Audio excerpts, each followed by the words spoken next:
All right. Well, welcome to the Barak Show again. As I mentioned, we would have Ryan Marty, who is the social media and producer guy for the Charlie Kirk podcast.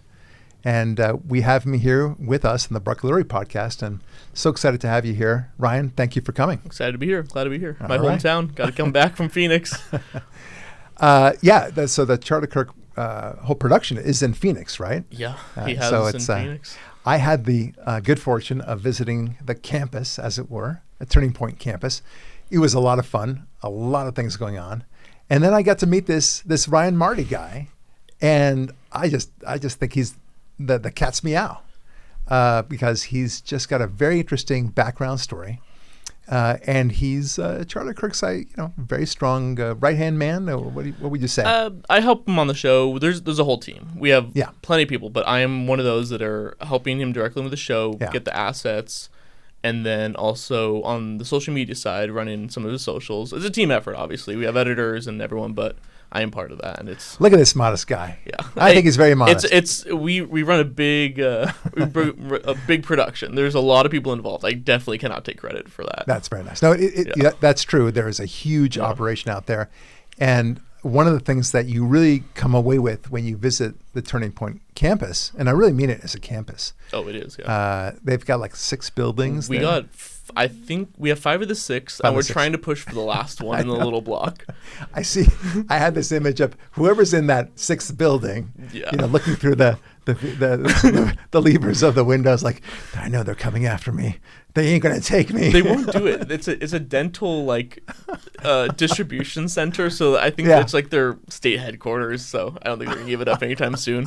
But I'm sure Charlie's trying to push them out hard. Yeah, Because they're no. surrounded. They're the middle the middle building right there, and Charlie's just like, "Come on, guys, sell it." It's like Get rid of it. It's like the Road Warrior scene with the oil rig. The people are not leaving. And They're not leaving. just walk away. They will not. Anyway, Ryan, you have a fantastic background story, and I think our listeners deserve to hear it. You were going to be a doctor, right? I was. My end goal was to be a pediatric cardiothoracic surgeon. So I wanted to work on babies' hearts. He looks like in the somebody OR. who would be a pediatric. Whatever else you said. It's a mouthful. It's just a baby heart surgeon is Right. the easiest Okay, way there to you put go. it. Yeah. All right. And what happened? It did not happen. Right. From the go, out of high school into college, that's what I wanted to do. Right. It was all about the prestige, money, Yeah. going in. Just to sum it up, it's not what God had for me. He humbled me in many different ways that we could get into, but it started on a path of humility because I was not the strongest in high school academically. Not to say that I got straight B's, but I never did anything. So that's where my hope was. You didn't have to do anything. You just sailed right through. I played sports and I got straight B's. That's all I needed to get. That's what I did. Nothing wrong with that. So I assumed if I applied myself, Right. I could do it. Wow, that's great. Yeah. Okay. And so you nevertheless decided that you're going to be a doctor, baby heart surgeon. Yeah. And then, but what happened? I mean, tell us, go through the blow by blow in this. So I went in my first semester. I was actually extremely humbled. Yeah. It was the first time I got placed in a good math class that it was, I don't know if it was pre-calc or calc. I think it was calc.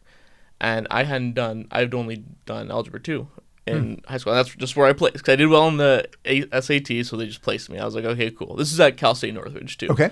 So Good there's school. so many people there, you kind of just get funneled in. Right. It wasn't too specific on many options. I failed the first math class, my first class. I think I had like a 2.3 GPA. Nah, not that low. It was not where it needed to be for medical school. Right. Instantly humbled, but the next semester came back 3.7 or above, going on for the next 7 semesters that I was 6 semesters. That's that I very was there. solid. So started off strong, got into it. Then COVID hit. I was on the path. I was working hard, and when I had to study more on my own and the whole lockdown happened, I realized this is what medical school is going to be. I'm not going to be able to do this. I'm not the study type. Right. I'm the either I get it or I don't. Yeah. and I go with it. And I mean, we could get into it. We'll get into it more, but All right, essentially the COVID is what broke that all. At some point, though, you met up with Charlie Kirk. Yeah, so I actually met him. It was summer of 2020. The world was in chaos. We all know what was going on. I had been listening to some political podcasts before. I actually was listening to Graham Allen, like, daily, whenever his stuff would come out. And that was, like, the one first political guy that I, like, started listening to. And then he mentioned Charlie Kirk, and I was like, okay, this guy's cool. He has a organization. I didn't really pay attention to the organization until I got mad with CSUN. I was like, this is ridiculous. So I actually wanted to do what Charlie was doing, like, before I knew what Charlie was doing. Okay. I was like, this is ridiculous. There's all these rules that are ridiculous. Like, let's go back in the fall. Like, what's the problem? Right. Like, for the people who want to show up to school, like, this is crazy thinking 5 years later. Yeah. But, like, in that time, no one would do anything. And I wanted to. So, You mean like going to class? And yeah, everything else? it's like everything Okay. was online, and that was like what was kind of killing me. Yeah. In that last semester, spring, like things broke apart, and I like everything like stayed the same. And we'll get into the whole side of how college is a scam, because that's like one of the main things I love about Charlie is what happened there, and then seeing the research that I was doing during that. Yeah. Really showed that the entire structure of college is it's on a very shaky foundation, but we'll get into that. So essentially, I heard of Charlie from Graham Allen, got into it, kind of got annoyed at the school, got into it on a sense of I want to build an organization to like speak out on college campuses, which ironically is exactly what Charlie was doing. Right. I did my research to start it. I was like, okay, there's already a guy doing it. I was like, okay, this sounds pretty cool. I started listening to him every day. I did Uber Eats around LA. So I was listening to his podcast for like 3-4 hours a day, getting through all this stuff. Wait. So you were driving around and you were delivering food? Yes, with while Uber listening Eats. to the Okay. Charlie Kirk podcast. Got you. And that's when the podcast was pretty new too, because I believe they only started the podcast about a year before I joined. Bet the Democrats didn't think about that one when they No. shut down all of society. No, You created a monster, I tells you. they did kind of, because it's what gave Charlie the boost, and it's thankfully what brought me to Yeah. Charlie. Is the lockdowns. Uber Eats was like the thing popping off. Like I was making so much money. Yeah. So I was listening to Charlie, got into it. I was like, okay, this guy already is doing it. Yeah. I might as well just start a chapter at CSUN. So I just went through the process. Of course, CSUN gave me the run around, the hardest time to start anything. We did some, there's a way you could do it where you do off-campus events where it's just like not sponsored, but they can't stop you from doing it. Sure. So we did that. I still don't know the exact order of what things happened for a turning point, but I do know I was one of the very first to have an event post-COVID, and most likely the first in California. Yeah. So I kind of got in with that. My name kind of went around Turning Point a bit just because nothing was going on. They're like, this one kid in California is doing something. So I just talked to some people. Rob McCoy also was a big part of this. Love Rob McCoy. Yeah. He's the one who pretty much sponsored and spoke at the event Yeah. that I had over in Simi Valley, because I couldn't find anywhere in LA County. So yeah, we just talked one more time, and then he just straight up said, hey, like, Andrew, the executive producer, and Right. Charlie, they need a position. Like, do you want to work for Charlie? And I was like, what is it? He's like, production and video stuff. And I was like, I know nothing about that, but Right. yeah, let's do it. Oh, nice. So I talked to Andrew, and this was 2 weeks before they launched the radio show, which they needed me for. Interesting. So I talked to Andrew 2 weeks before the radio show started, and I didn't even know what I was going to do. I learned about Premiere, editing, all that fun stuff 3 days before the job started. So it was extremely fun. It was crazy. It was like that. It was like everyone was pushing for COVID to end. So I was like, yeah, this is my opportunity. We got to do it. Yeah. Like it's everything's getting back to normal, kind of like Yeah. on our side of things. Like we wanted things. So to be this over. would be like 2022. This more was or less. 2020. Oh, okay. Yeah.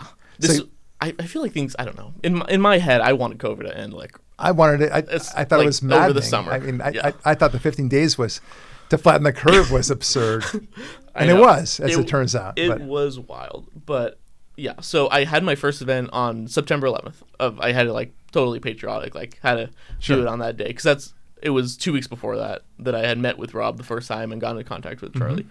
So So I held the event on September 11th, 2020, and the show started October 3rd. So, and I had met all the Turning Point essentially the beginning of September. Right. So I went from meeting up with all the Turning Point people. I hadn't met Charlie at the time.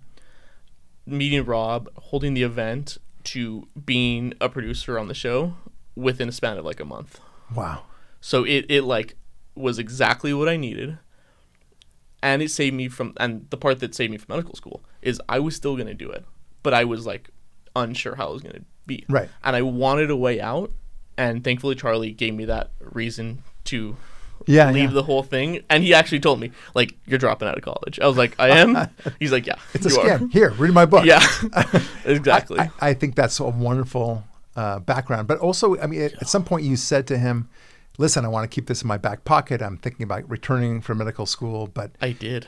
Right? I only promised them a year at the Okay, so what happened? So how did that kind of play out? So I promised him a year. I was like, I'm going to do this once COVID's over. I'm going to go back. This is really what I want to do. A year goes by. I get to know Charlie more. I get to see what he does on a very much closer level. The background, him, the real Charlie. Right. I was like, okay, this guy's cool. He's a very nice guy. Cool young He's man. doing a lot of stuff, and there's so much potential. Yeah. And I was like, okay, I'll stick around for the midterms. The midterms were on. In between that time, and by midterms, married. you don't mean exams in college. You meant political midterms. It's a whole different type of Got you. midterm that I got into now. Yeah. Yeah. Those college midterms, man. Bio major They're tough. midterms. Those are tough. Yeah. So what happened? So I just got into it more. They gave me more opportunity to grow, to kind of prove myself. They were like, they gave me stuff to, and that's how I work the best, is like, you give me a task and I will execute that task. Right. So I kept doing that. I had some good success on social media.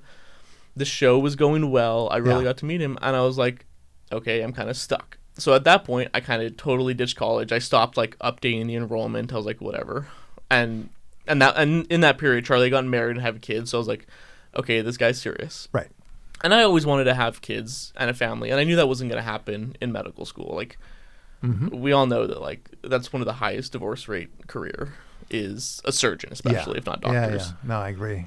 So he essentially gave me the opportunity and a job and everything to be able to find, and I also found my wife through Turning Point, which was funny. Oh, that's awesome. Yeah.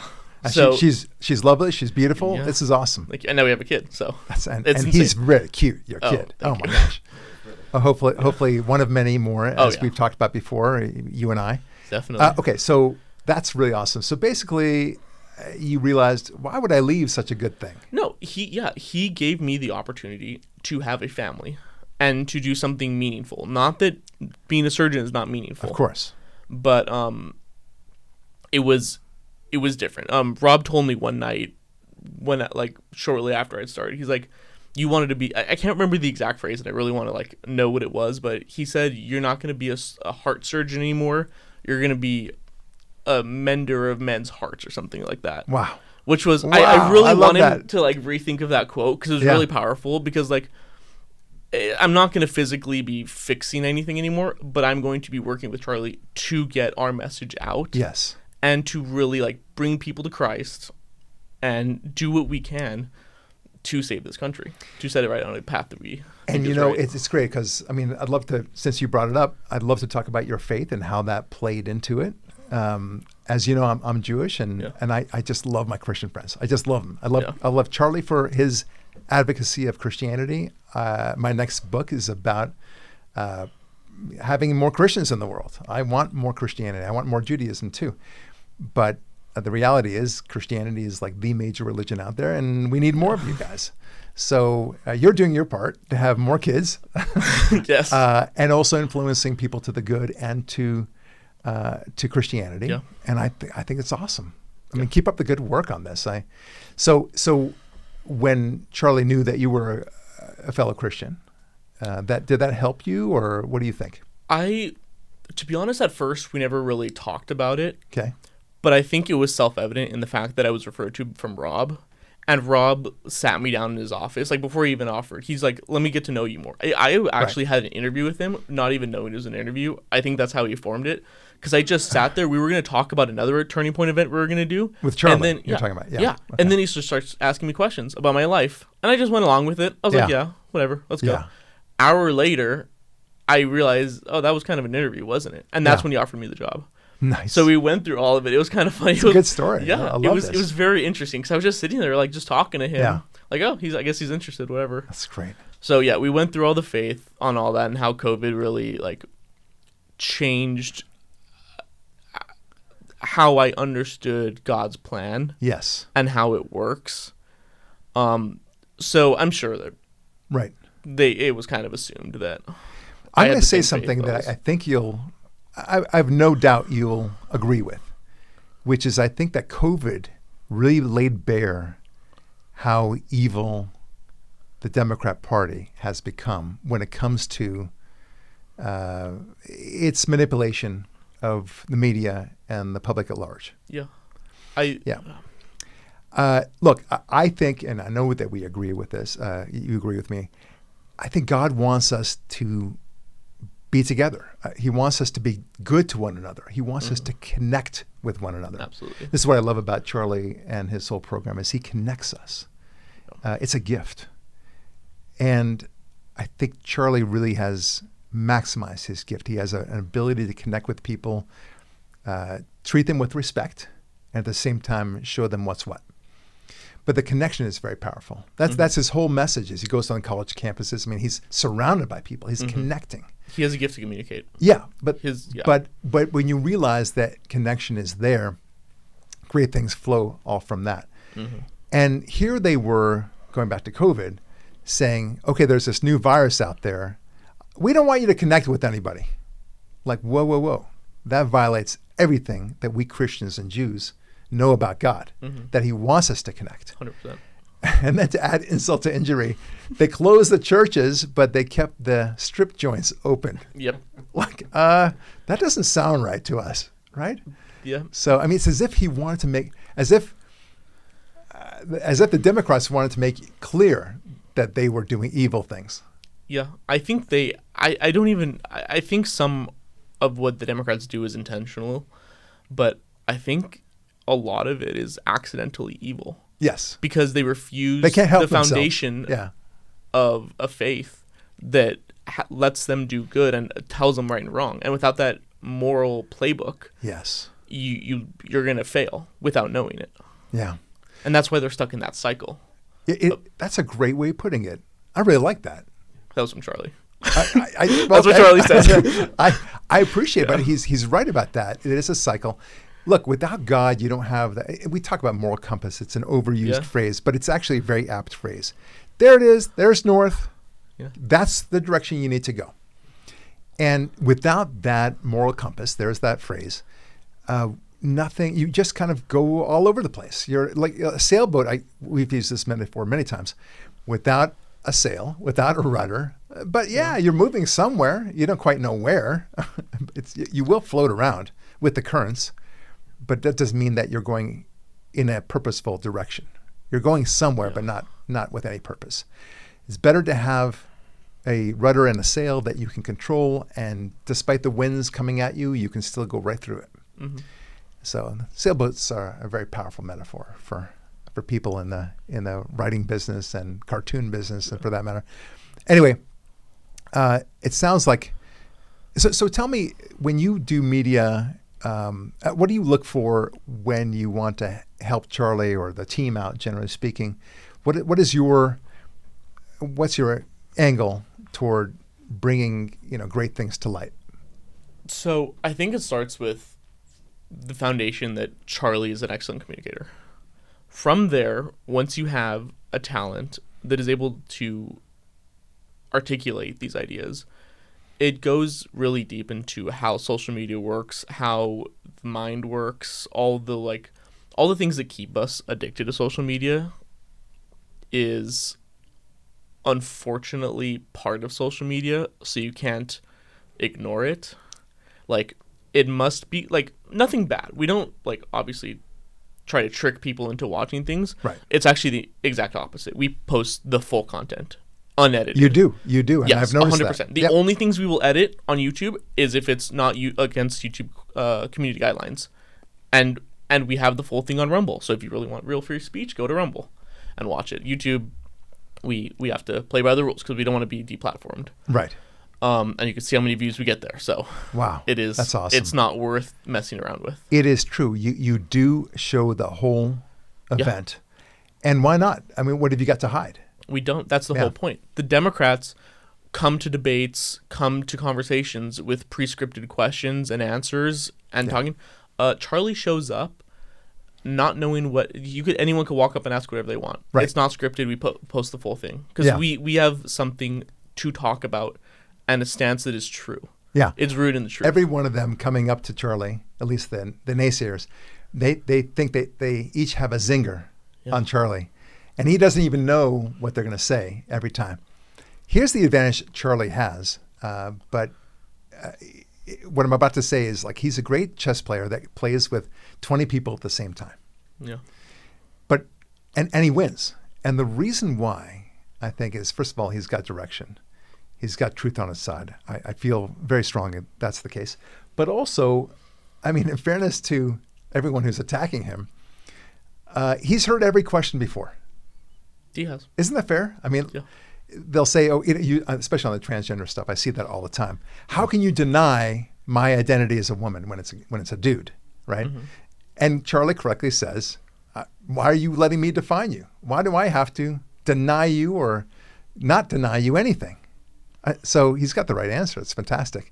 Like, I don't go around walking around, confirm my maleness to you, to me rather. So he's got that down really well. Yeah. But I think in many ways that I think he's got his work cut out for him in that way. My favorite one, I got to tell you, because I've heard a lot of them, and I think you maybe have posted a few of them yourself.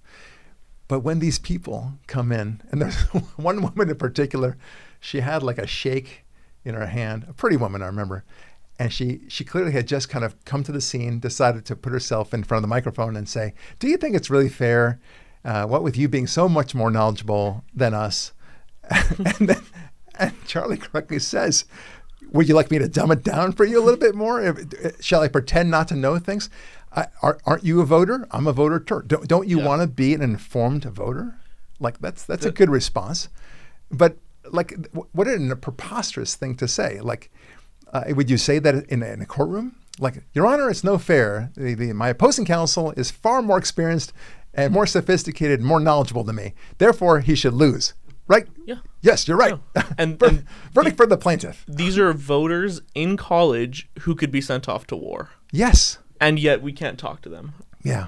It's like that, and that's the biggest angle that these internet trolls take on Charlie. It's like, oh, you only debate college kids. It's like, no, he doesn't. He's been on with Newsom recently. Well, with these college kids, he will talk to anyone. Well, Newsom's much stupider than a college kid. Let's face it. But you know what I mean. The very elites of what the Democratic Party. But these college kids consider themselves so elite, and yet they complain when Charlie, who didn't go to college, exactly, bests them very easily. Yeah. Very easily. Like, shouldn't you be more knowledgeable than me? Since and more than a few have said, "What are your credentials, Charlie?" Like, do you have to have credentials to have knowledge? According to their world view, Charlie should have no chance. Right. So then, what's the problem? If he's the uneducated dimwit coming on to college campuses, that's a great point. What are they afraid of? They're the ones getting the excellent education, right? But no, because they're studying the classes that don't teach you how to think or know anything. Right. Just how to feel about very silly topics. I have more than a few liberal friends, which is good in some ways, in the sense that I understand their arguments and I know what's coming down the pike. Mm-hmm. And it's frustrating on the other end as well. Here's one thing I take from Charlie's events, but also my own experience dealing and debating with liberals. Mm-hmm. And it's really true in the college events. The less informed they are about any subject, the more opinionated they are about that subject. 100%. Isn't that weird? It's the I always forget the name of the curve, but there's a curve of how much info you know about a topic. It goes up dramatically when you only know like 20% of the info, and then when you get exposed to more, you realize you don't know anything. Right. They're all at that peak where they think they know exactly how the world works. Right.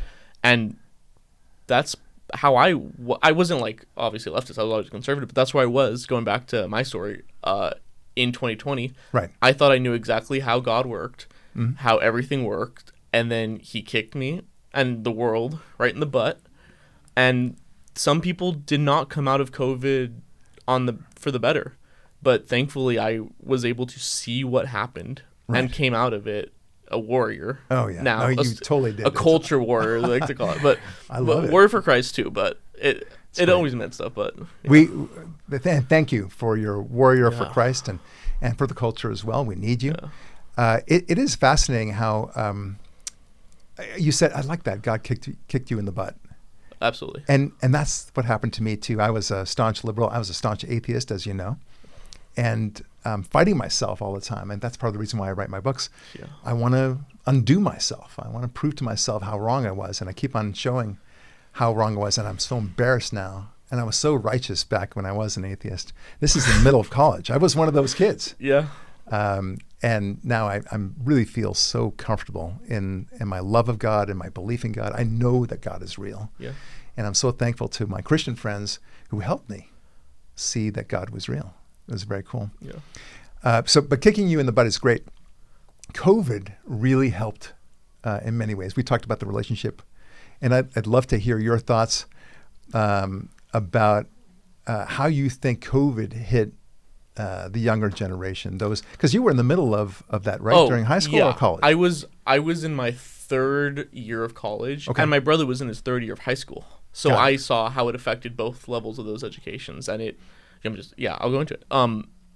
Essentially, for the college side of it, I realized that this is all kind of a joke. All of the classes went online, and you could just cheat your way to an A. Right. And it was super easy. And now it's even more of a joke because since then, AI has taken over everything. So everything on Canvas, all the Canvas tests, you literally just AI your way to the right answer. So you don't even have to like it's funny like how the standards have diminished. Is like first you got to know the knowledge, and then it went to COVID, and now you could like look up and discern the information to get the right answer. Right. And now you just screenshot something, send it to a bot, and it tells you the right answer. So you don't even have to like I'm not condoning cheating. Of course not. But like cheating, you kind of have to like work to get the answer. Well, it's even worse now. With the AI. I agree. But you remember how they used to say, your mother or your father or whatever, or your teacher said, hey, you're only cheating yourself, right? Yeah. Now it really is made clear that is really true. You're really cheating yourself. Here's an opportunity. You don't learn anything. No. Exactly right. And the sad thing is a lot of these professors or high school teachers, they generate their tests by AI. and then Are you really now? That's so I'm funny sure they do that. I'm sure they do, yeah. Yeah, teachers, I mean, It's they don't want to getting grade out of these control. things. They don't want to create a test. Like Right. I for example, I gave, before I gave my daughter, who's now 17, but I could give her an iPhone. Yeah. And this I encourage for all parents, by the way, don't give your kid an iPhone without some sort of challenges and tests by which to earn that iPhone, right? And one of my, you're going to love this, one of my requirements is that my daughter read Ayn Rand's Atlas Shrugged. And I would test her on it. That's good. Yeah, right? Yeah. So reading, honestly, like, people hate reading, but it's incredibly important. You can't just ditch books. It's not always good. Like, it's good to, like, summarize some books with, like, Spark Notes and all that. For sure. But it is good to actually like, dive into a book, especially the meaningful ones that teach you a good lesson. Right. Like, summarize your lecture books, but really dive into the ones that have the meaning, because you're just going to get a AI prompt telling you the general idea, but you're not really going to understand why that idea is there. You have to have the context. You know, AI is very interesting because it allows people to phone it in for everything, for all this information. But at Turning Point, and I knowing you as well, you're eager to learn and also go further than what anything the AI could give you, right? That's not the point. AI is not the point. Yeah. The point is to make people understand like there's so much joy that can come out of having God in your life, and Jesus in your life, and loving America. And this is and how should I put it? The AI cannot describe the divine. Oh, okay. There you go. Yeah. There you go. And it can't drop. It can't describe why America was founded, still is, and needs to be corrected on that foundation of a Judeo-Christian relationship. Right. It just can't do that. Maybe one day it will be able to, or it will be perceived that it can, because it is given the right prompts to. But at the end of the day, it's not going to have that fundamental connection that you can with a God. That's right. You can't have it. There's a God. You have to have God in the machine, as it were. And that's interesting, because when I see what you and Charlie and the whole Turning Point enterprise does, it's that you really focus on exactly that. And I love that. The eagerness that you have to advocate. Here's one thing that I think I've noticed, and Turning Point does this really well. It is, you have a young child now, and you will find that it's a lot easier to teach him love of America, love of Israel, love of God, love of Christianity, love of Judaism, love of Western civilization. Yeah. Why? Because that's what kids want to believe in. You just give them what they want. Everyone wants to root for their home team, right? I mean, there's something innate inside every child that definitely the compass points towards it. Right. It's society and fallen nature that really veers off course. That's right. So when raised in the proper foundation, it's self-evident. Yeah. But when you don't have that, that's where we are today in society. But this is why what I love about Turning Point is that it shows people and gives permission for people to lean into what they already want to believe in. Yeah, that's what I was talking about. Charlie being an amazing communicator. Yeah, is that half of what makes what Charlie has created genius is that it's not anything special. Yeah, he's just talking to people, which maybe is the most important thing. Right, but it's simple. Yeah, you're just talking, and he's very approachable. For that, you don't feel like these people just come in like that woman with the smoothie. She just walked up, and Charlie talks to her as though he's just on her level. Yeah, he's much higher in my opinion, but nevertheless, he's certainly more knowledge-wise. And he's certainly more experienced in the debate tactics and everything else. But it's not even tactics. You don't need tactics at this point. Anyway, he leans into that and gives people the opportunity to, and gives them permission to and notice what is normal. Like, dude, you're a dude.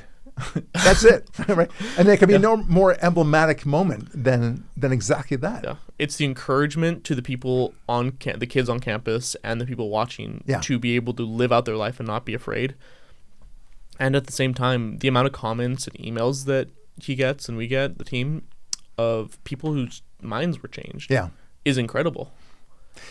Can we get from you like 3 great moments of interaction, either with a college campus or a project that you did where you really showcased, you really turned people around?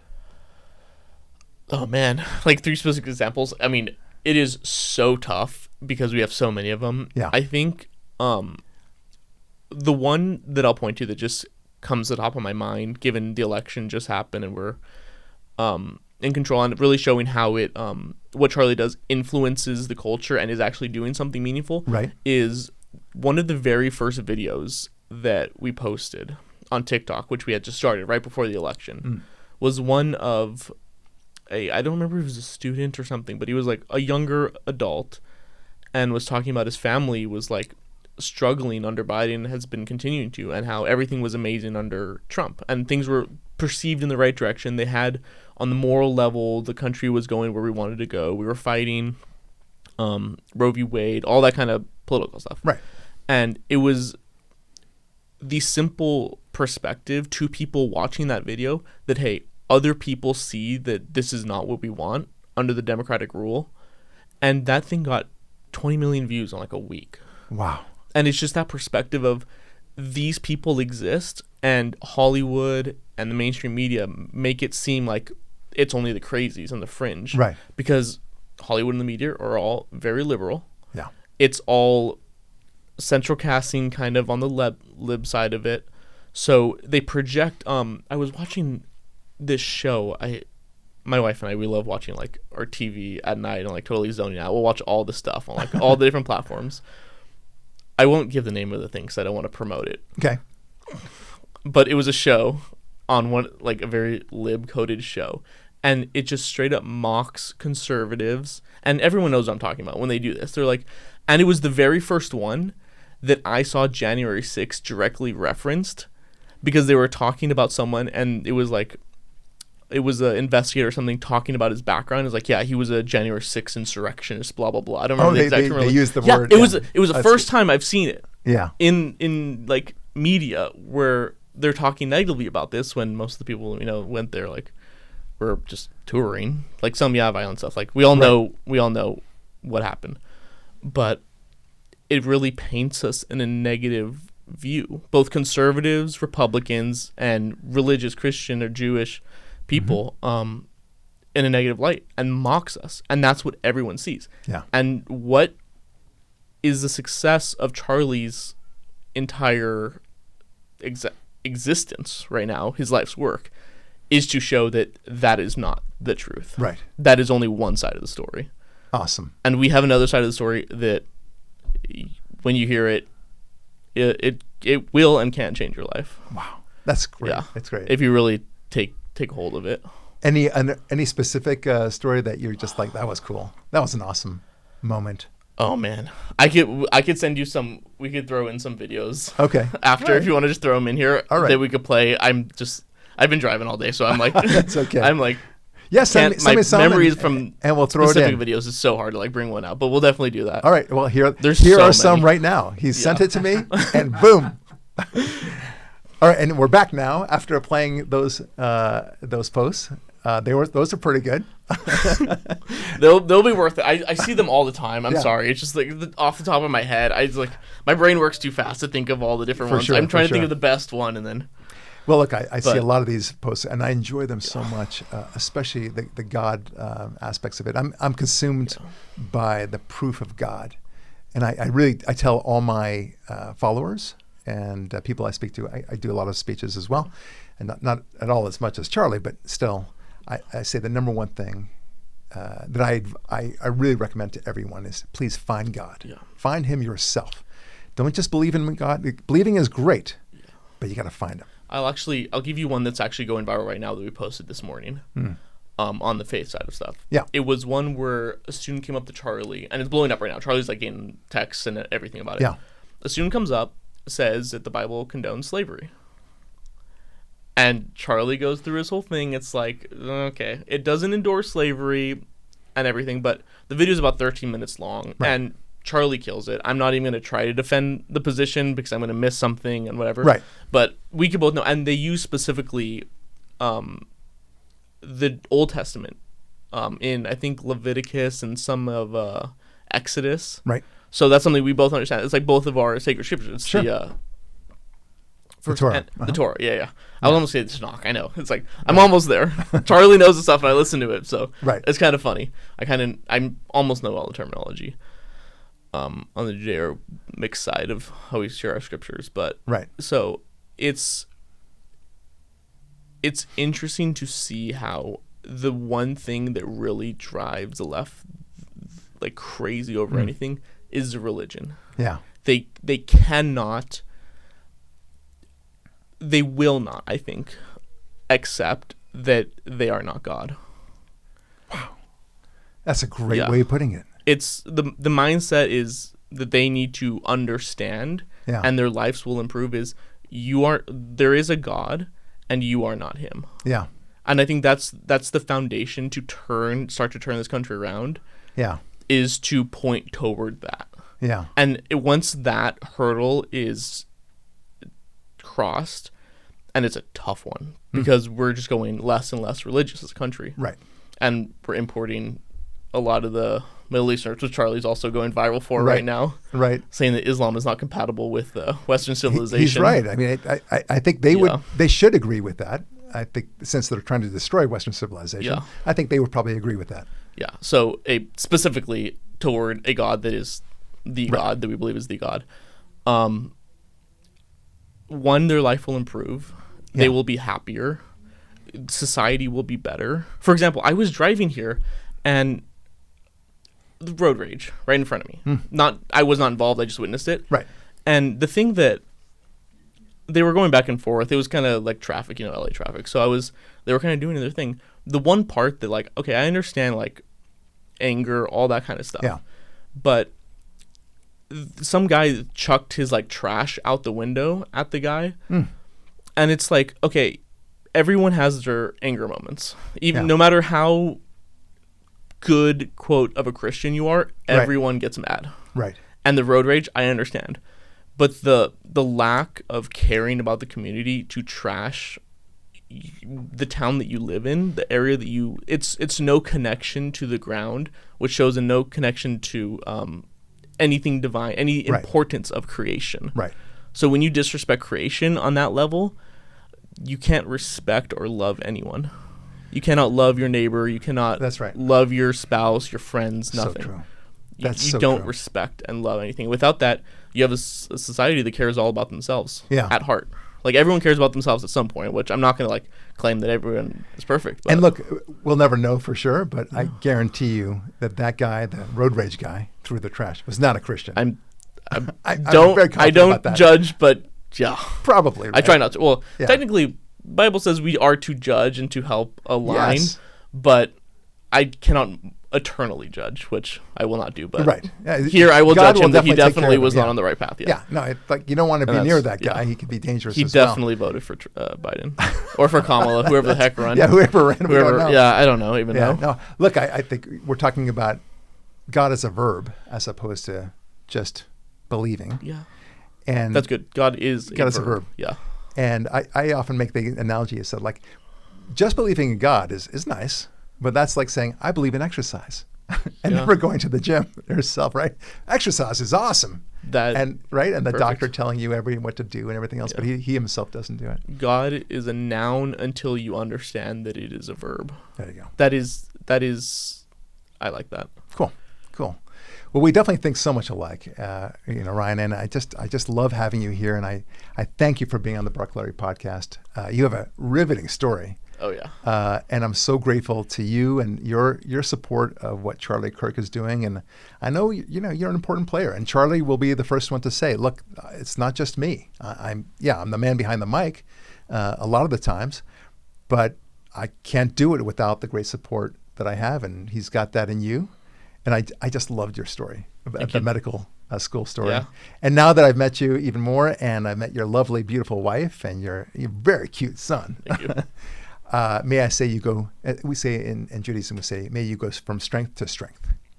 Only good things and great things, I think, are in your future. And I'm just really delighted that you're here. Thank you so much. Thank you. All right. Well, folks, thank you again for another edition of the Barak podcast. And we will see you again next week. In the meantime, God bless, be strong, and we'll talk with you next week.